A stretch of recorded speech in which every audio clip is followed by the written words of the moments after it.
Здравствуйте! Мы рады представить вам наш первый выпуск эко-дружелюбных новостей для сохранения нашей планеты. Не переключайтесь, с вами программа «Эко-Ньюс».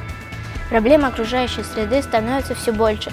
Горят леса, тают ледники, океан заполняется мусором, но люди стараются со всем этим бороться.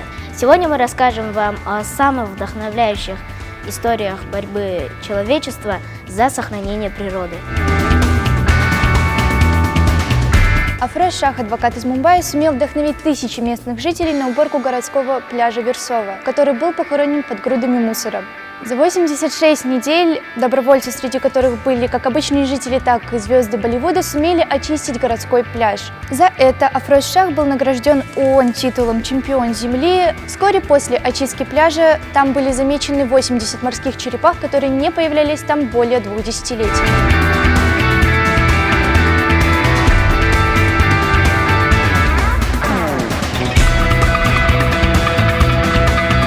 А вы знали то, что 80% туалетов Гонконга используют морскую воду, чтобы сэкономить дефицитную пресную?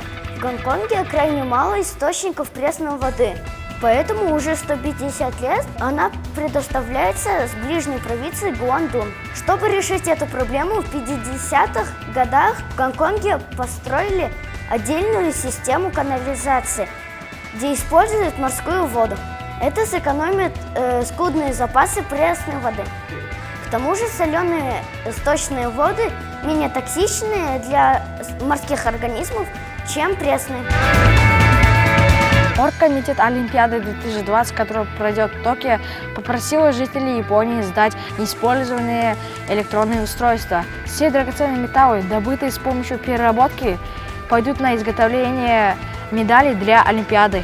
Требуемое количество бронзы 2700 килограмм было уже получено в июне 2018 года.